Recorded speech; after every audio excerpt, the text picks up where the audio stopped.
once again back on the aggregate.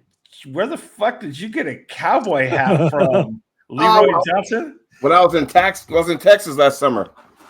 Good God. I just saw you literally 30 seconds ago and you weren't wearing a hat. And I thought for a second that was like a computer, like a graphic or something. But no, that's an actual fucking cowboy hat. All right. Are you getting tipsy?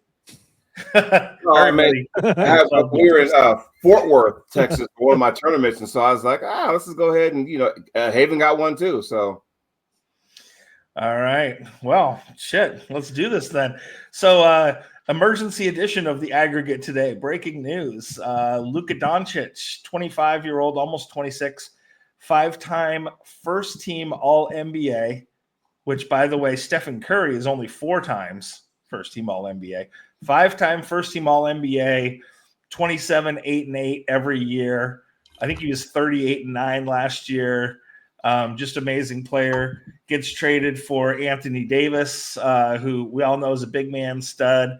Trouble staying healthy, but his last game he played, he was 40-20, playing with LeBron. They get swapped now. There were some other players in the deal, but we're going to focus on those two. So we had to do a quick show real quick. We are here with Big Mix. And how are we doing today, Big Mix? We're doing excellent. Thank you.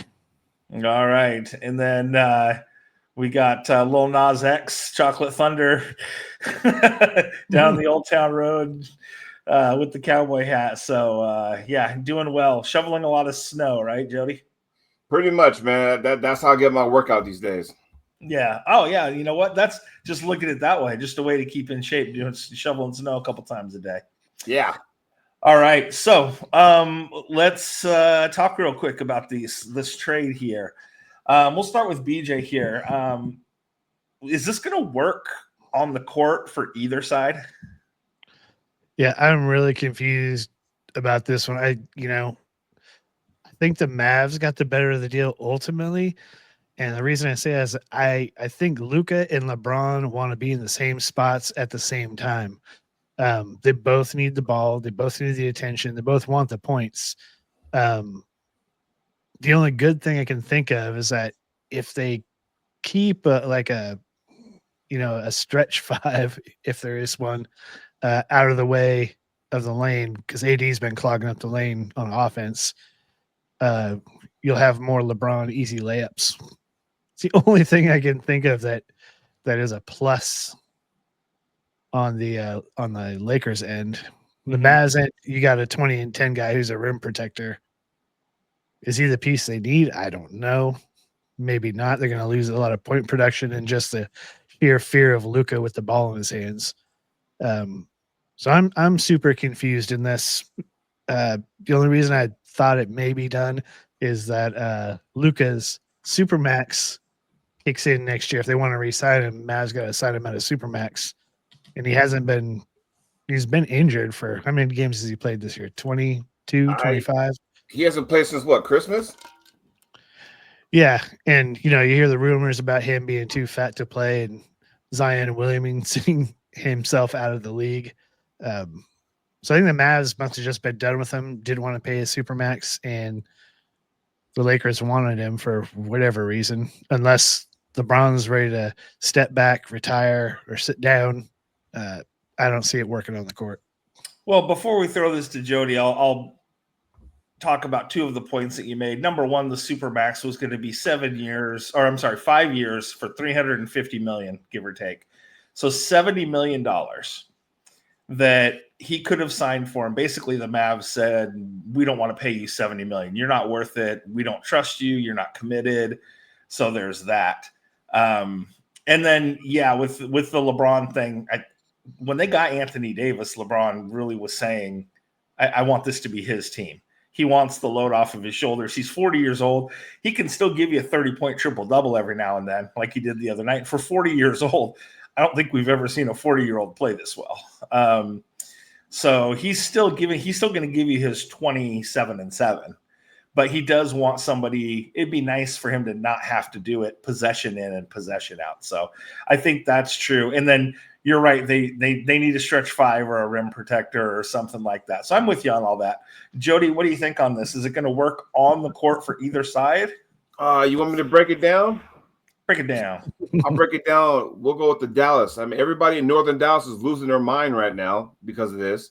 But I'll say this, and I'll go with the Mavericks first. Now, because I was talking to my son about this, and number one, Kyrie ain't got to share the backcourt no more. So that's point number one. Point number two, now Anthony Davis can actually be a four, a true four, and not try to be a five.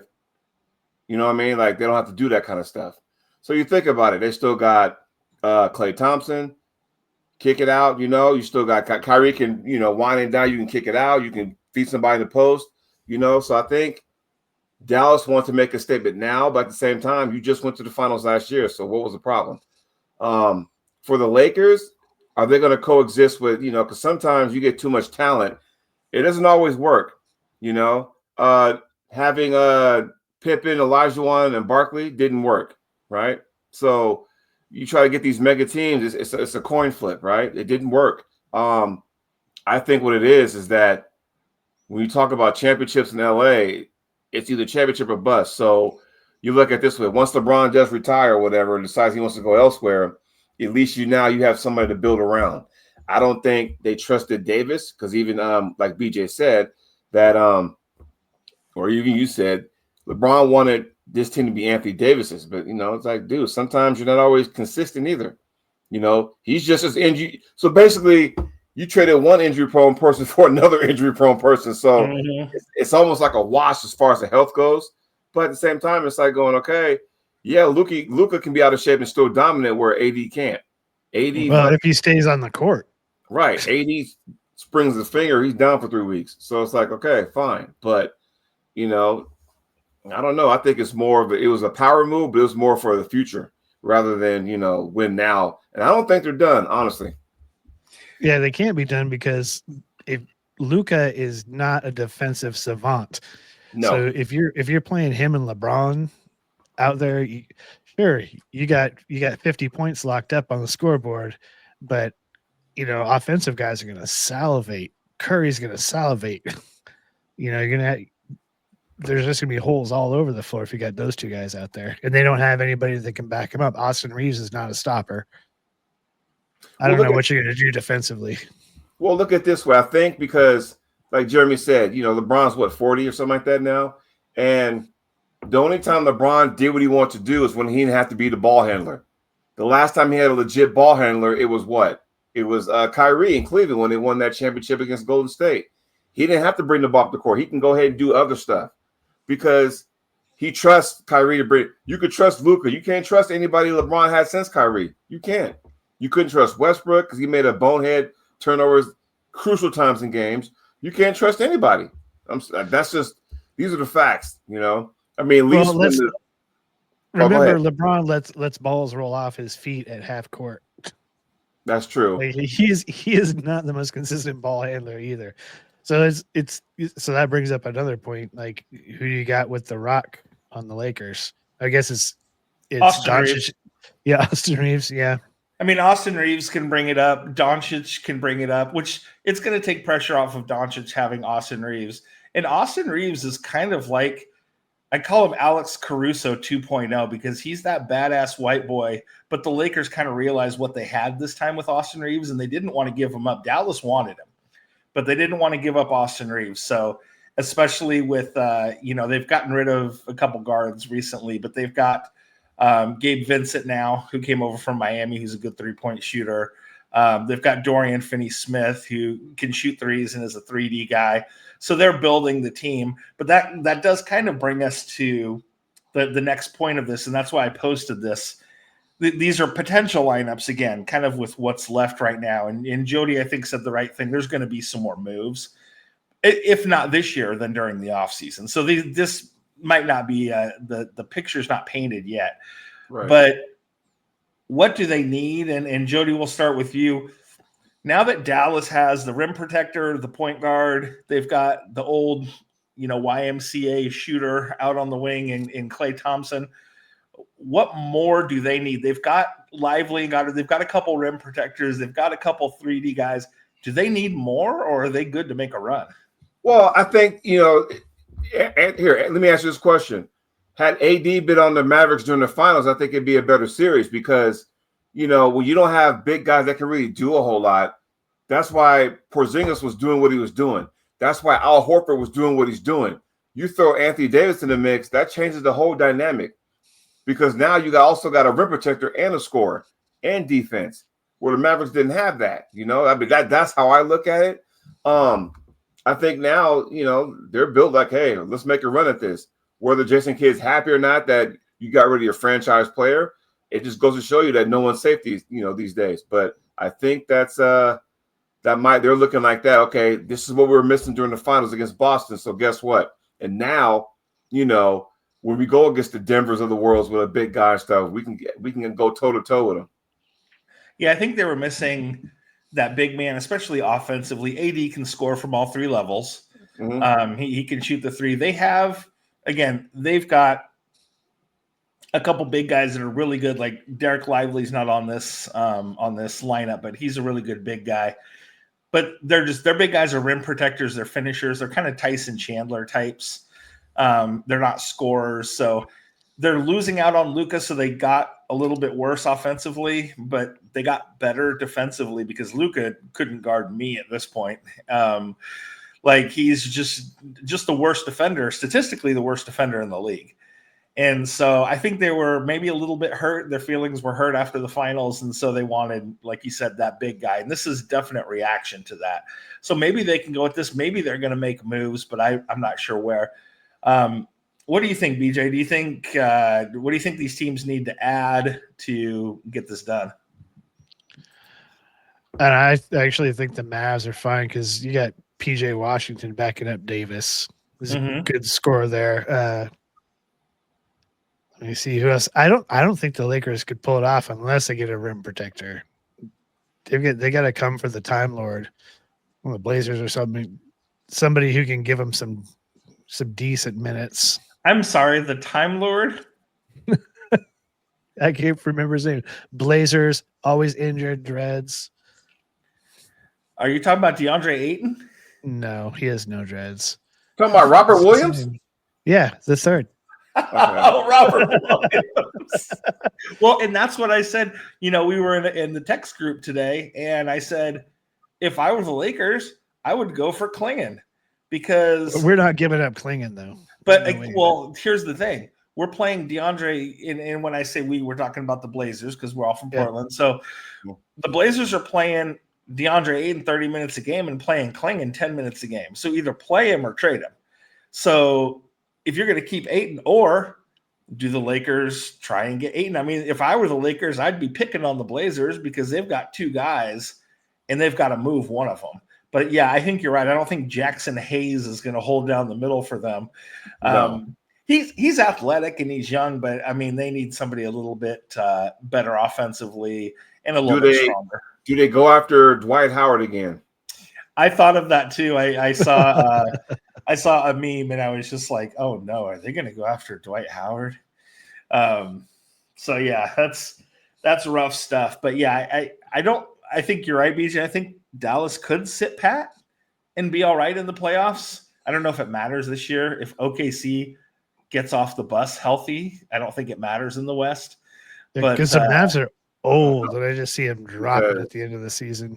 You see what Sacramento got now. I'm telling you right now, adding Zach LaVine, that's a threat. Yeah, but they lost De'Aaron Fox. Yeah. I mean, yeah, I think they probably stand pat. I don't know if they got better. I mean, that's a whole other thing. I think San Antonio got a lot better with De'Aaron Fox, but I think the Lakers could use a De'Aaron Fox, like a swingman type, an offensive swingman. But they've got Austin Reeves as a good scorer. Luka can do his thing. LeBron's thing has always been, if you put good shooters around him, he'll take you to the finals. Like wherever he's been, you put good shooters around him, he will take you to the finals. Reeves can shoot. Doncic is okay. I mean, Doncic isn't a great percentage, but most of his shots are off the dribble. He's pretty good standing still if he's just catch and shoot. They do have Gabe Vincent. Like I said, Torrey Smith is a good shooter. They've got a couple guys that can do it. I think they're maybe one really good 3-and-D shooter away and just a more active rim protector.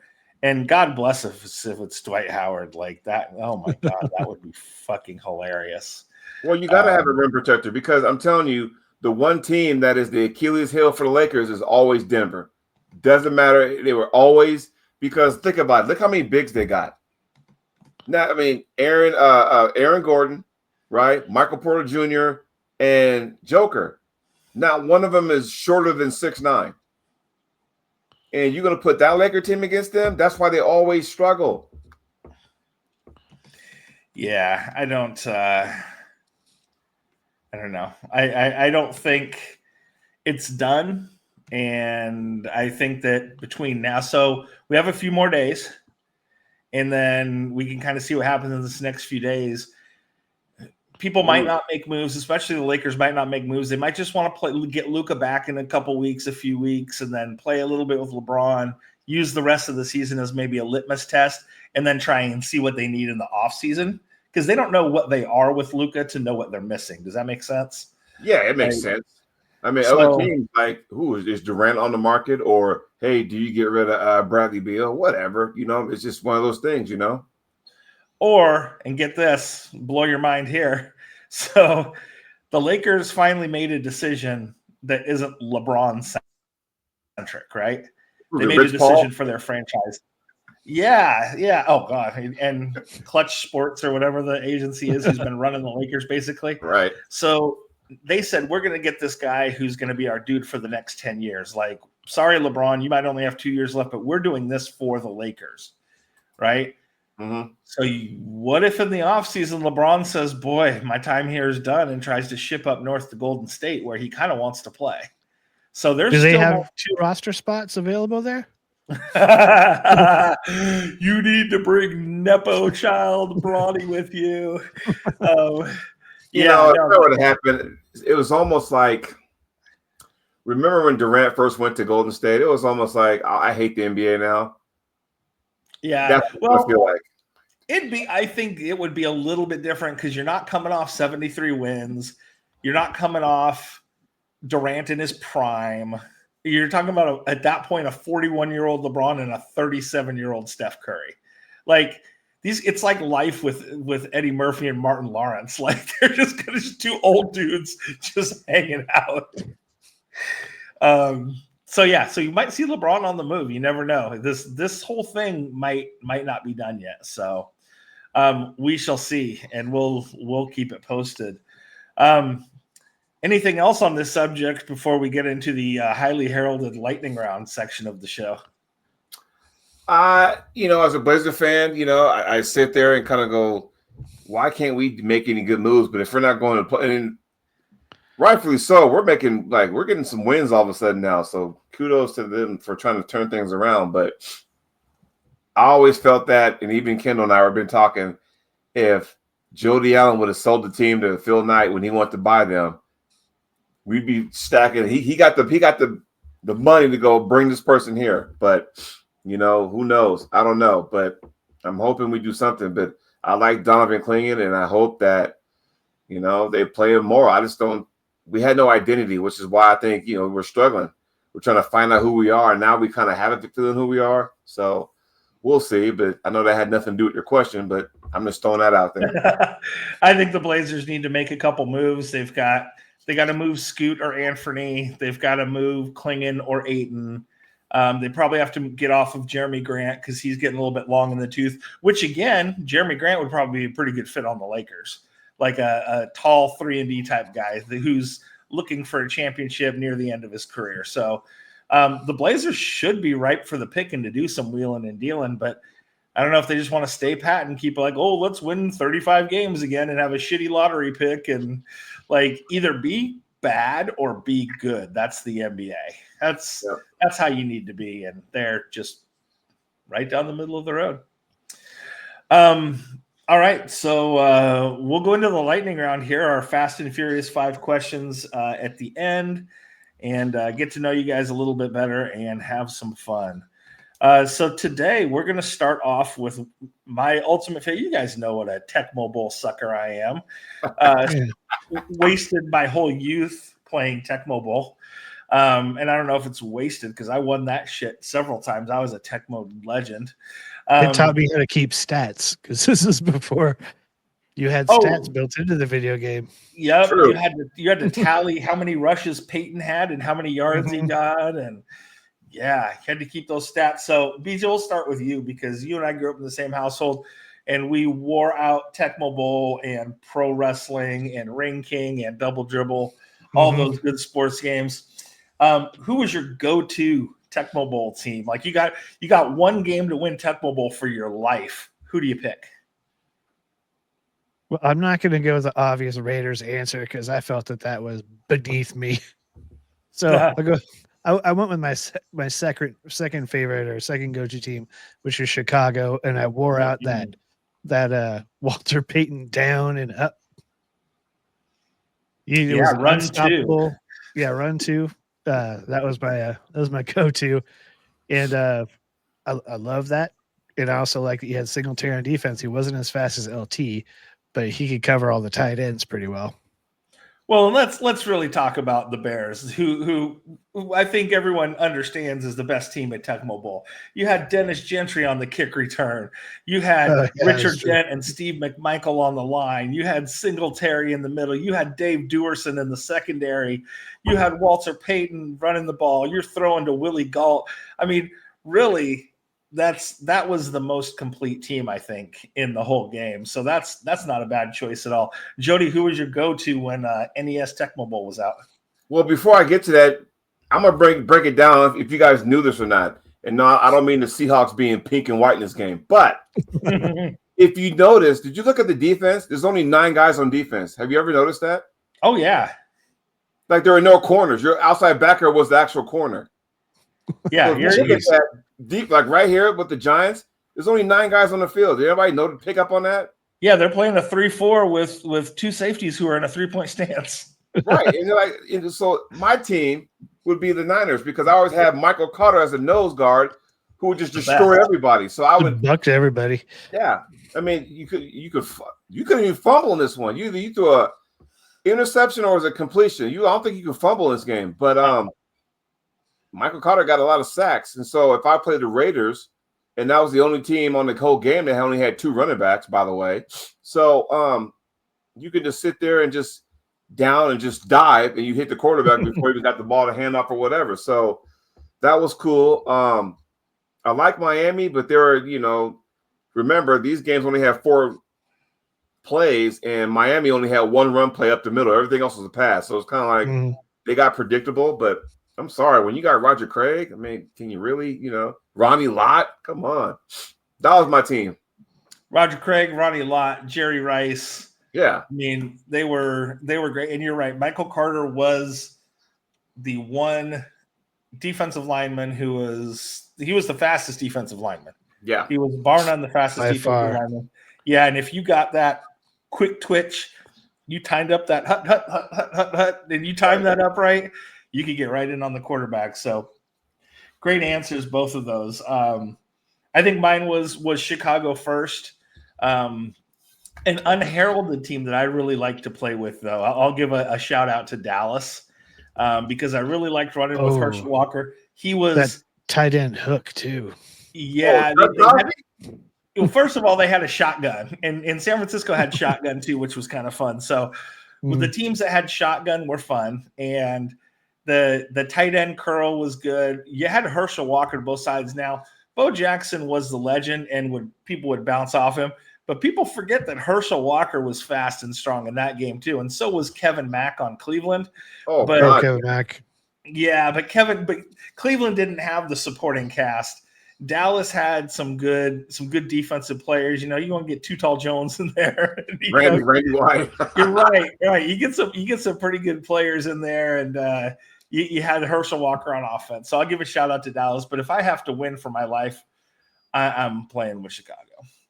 All right. Well, we're 1 for 1. I really enjoyed that one.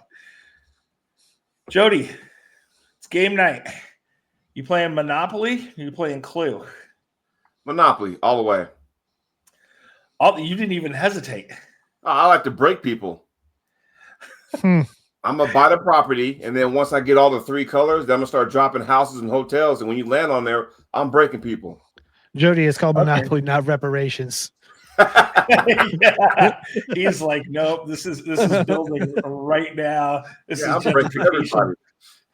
So did you ever cheat? I didn't have to cheat. And then we Wow. bought the updated version. Statements. When The the kids were gated version? younger, we got the debit card version. Oh, really? So like you didn't have to deal with the cash. You know, you just had the debit card. You had to swipe, and then you put down. You either subtract or you would add whatever was going on. So you didn't have to deal with the cash. So that was actually nice. Interesting. See, as a bona fide card carrying cheater, I would wonder how I would cheat in that game because I always took a couple of them orange 500s and slid them under the board just if I needed them for later. And so that's why I was like, I'll be banker. I'll be the symbol. True. I don't even care, but I'll be the banker. So, BJ, what are you? Are you going to be the little rich guy, or are you going to be messing around with Colonel Mustard? No, I guess this is my sort of anti-capitalist side. I never liked Monopoly. It's always seemed, as Jody put, to be like a punitive game. Somebody was always could just whip your ass. So it wasn't like you were losing. It's like you were getting your ass whipped. You had to pay so much rent. People draining your wallet. It was heartbreaking. So it's kind of like life now, like real life. Yes, maybe it was too close to real life. That's why I could get into Clue. I don't live in a mansion.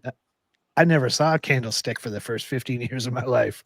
So, playing that imaginary game, working on a mystery, that was more my speed. Well, and you know what? Let's back this up. Kids nowadays, they don't play Monopoly because they don't have 3 hours to sit around and play a game, or they're not going to hang out that much with their family like we did when we were kids. Right. Maybe that's why we're prepared for life, because we played Monopoly in the game of life. We're used to, oh shit, I just landed on Boardwalk. How am I going to pay for this? And we figured it out and we got through the game. Kids nowadays, they get like a medical bill for $45 and don't know how to pay it.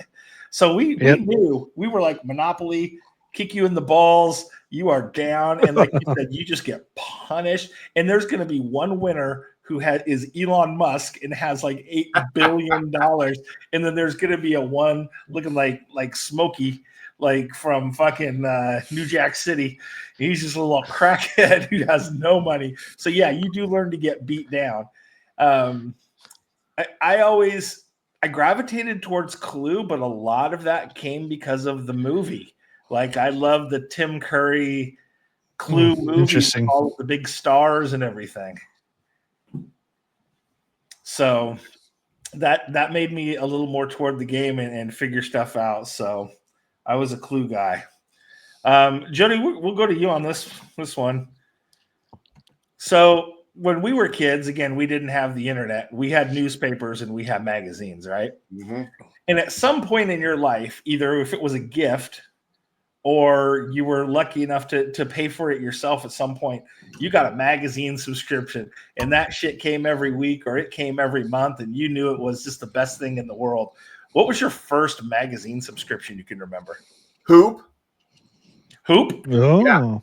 Yeah. Okay. You're bringing it back. Because you got, as the three of us growing up basketball junkies, right? Mm-hmm. Like, you get the Hoop magazine, especially like, come August, because you knew the season was coming around the corner. So when I subscribed to that stuff, I got the magazine. I'm looking at the roster. I'm thinking, oh, sweet, and when the it's funny because what I used to do is that, being a diehard Blazers fan, it's the Blazers and Lakers. So I get my magazine out. I got my thumb on the Blazers one. I got a piece of paper on the Lakers one. I would just flip-flop. Oh, yeah. It's just, I was intrigued with that. Had the whole team, and then they had like your little stories or whatever, or they had like, hey, this year's All-Star game is going to be in Dallas and that kind of stuff. It was cool, so I was all about the Hoop magazine. Awesome. Yeah, they were great. I always liked those old school magazines, especially the basketball ones that you get the fold up poster in the middle of it and you pin that shit up. BJ, what was your first magazine subscription?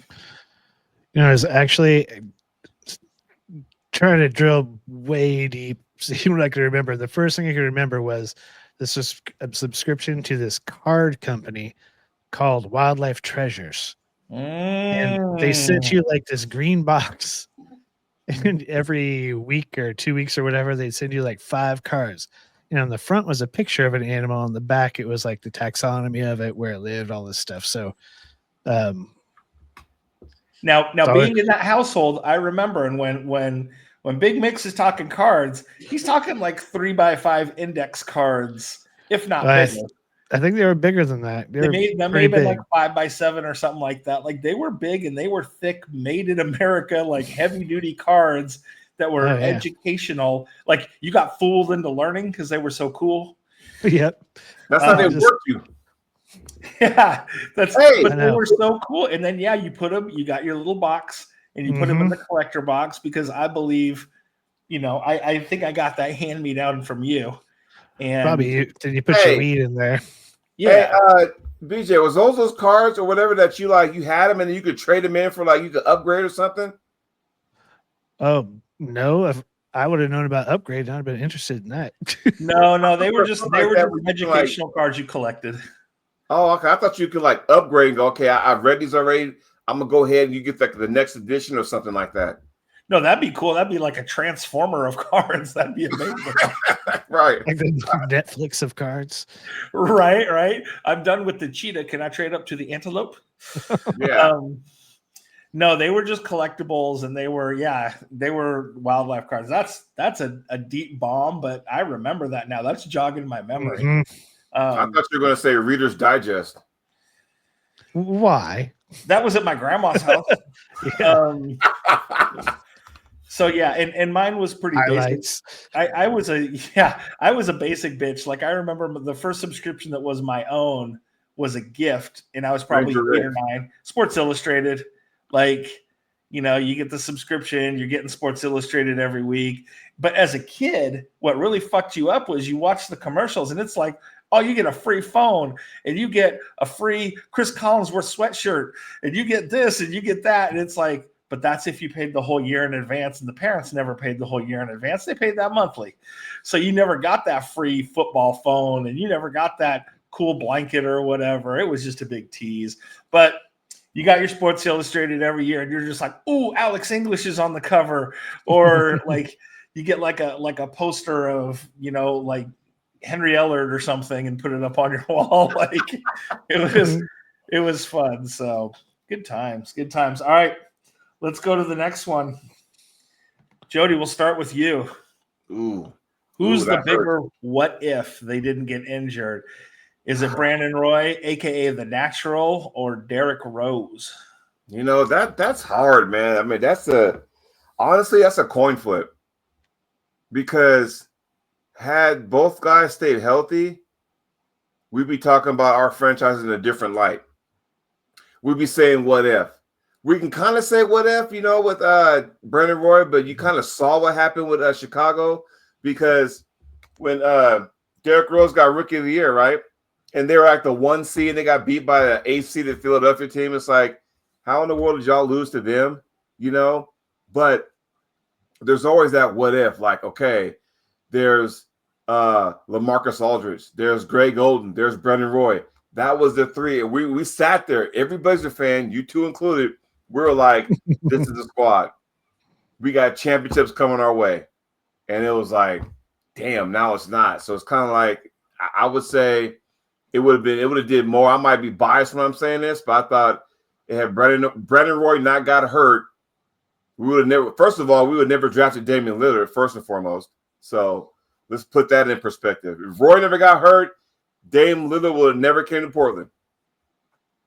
So I think it would be Brandon Roy, but I might be biased. BJ? I have to agree with Jody. I don't agree that Damian Lillard wouldn't have come, because we would have still needed a point guard at that point, especially a good one, a good shooter. But when I look at both of these guys, I see Brandon Roy as more of a team player in his prime, whereas I feel like Rose he became more of a team player when he came back from his injury and slowed down a little bit. When he was Rookie of the Year going off, I don't know what his assists were, but I know they were probably some of the lowest in his career. It's probably a one-man baller. So I'd go with Roy just because of his team play and the people he had around him. And can you imagine him playing 2 and Dame playing the 1? If that had happened, we'd been Yeah. gone off. Well, their whole team was a what if. I mean, LaMarcus Aldridge had the long, sustainable career, but if Odin was healthy and he was the next big man, and if Roy was healthy, who Kobe Bryant said that was his toughest cover ever.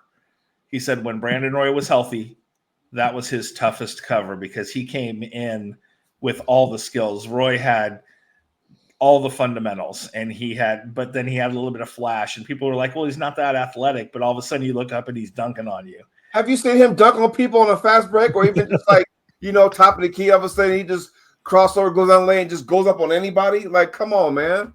It's because when he went up to dunk, he didn't get like his head by the rim. He wasn't like Anthony Edwards type, but he'll still come cram on you. Like he was athletic enough, and he had that slow first step that was a quick first step, and he had the pure jumper. Well, he changed gears quick from slow to fast to slow. He was grinding those gears. It was a weird game. Yeah. So I think that whole Blazers team is a what if, but or what if we draft Durant instead of Odin, and then you have Aldridge, Durant, and Roy, and so, I mean that's just a bit like I said, that's butthurt Blazer fans. 2020. Yeah, that's to the end of time. Okay, we're gonna go to our last one here now, and we'll start with BJ on this one first. Now, would you rather be the starting kicker for a team? And I know I put a starting tight end up there, but that's just to piss off people who hate Kansas City and Travis Kelce. Would you rather be the starting kicker for a team or the backup tight end? Now think about this for a second. The starting kicker, who will probably make less money, who gets made fun of in the locker room, or the tight end who might play, people play 2 tight ends nowadays, probably makes a little bit more money, probably gets more women than the starting kicker. Like, which would you rather be? Solidly the kicker. Okay. No shame in your game. I will take it. Imagine how much time you would have. And kickers are the best golfers on the team. Yeah. You are in the getting gunned for pretty hard, but most of the time you're not getting hit. And I thought about this. Backup tight end is going to be probably.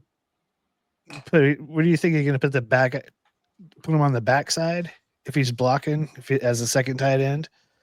Oh yeah, he's most likely going to be the run blocker. Oh, so he's going to be on. So yeah, he's going to get drilled constantly. And with the way that a lot of teams are running 2 tight ends, I don't want that smoke. I'm not built like that. I'll kick it. That's a great. I can walk away with the humility. Yeah, practice for the kicker has to be pretty fucking easy. Oh, what do you got to do? Oh yeah, I made my kick, stretch a little bit. Yeah.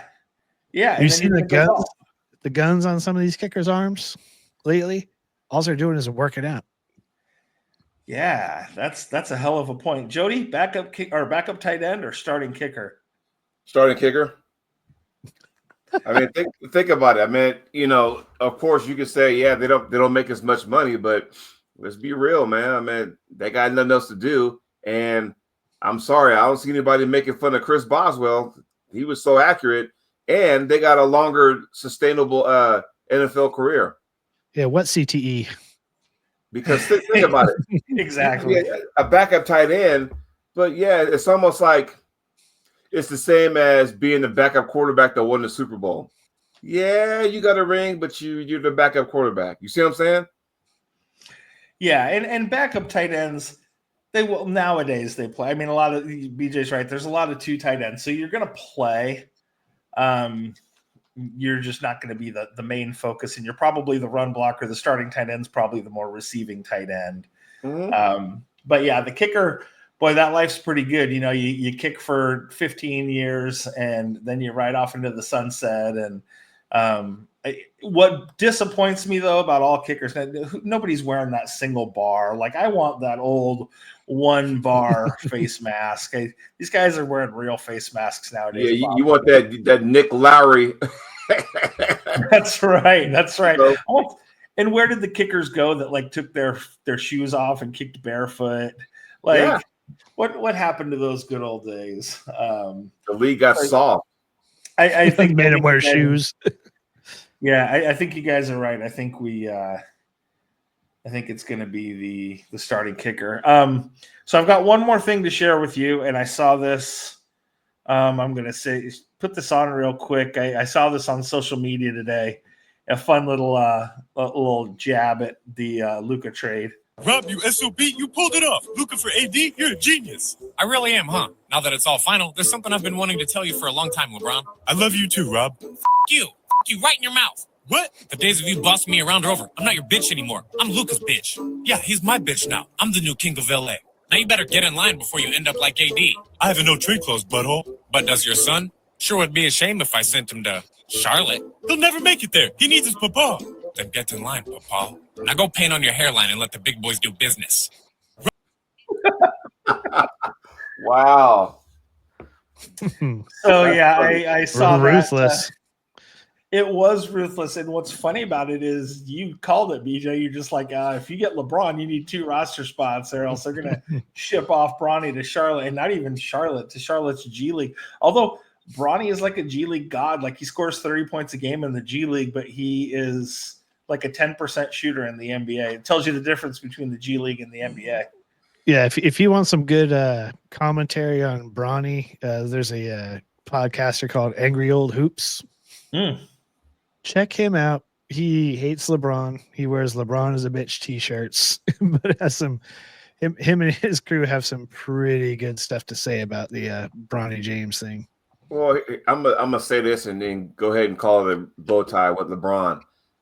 I respect what he's done because, like Jeremy said earlier in the show, how many people hit 40 and can play at a level that he plays in? I mean, that's the one guy that really says, "Hey, I'm gonna spend $1 million on my body to be ready from day one to day in." But the one thing that hit, and I guess you can't blame him. I guess you can blame the officials, and you'll know what I'm talking about when I get done explaining this. You can't be 6'8", 260 pounds with the ball in your head, flying down the court like a freight train, dunking on people, running people over. But yeah, as soon as you play defense, you flop like a bitch. I'm sorry, that bugs me. And maybe because I'm old school, like you can't do that stuff. Like if you come to the lane like that, you would have got an elbow from Rick Mahorn so quick, or Charles Oakley. Like seriously, like you can't sit there and do that. And then all of a sudden, you flop. Like that's the fucking dumbest thing I've ever seen.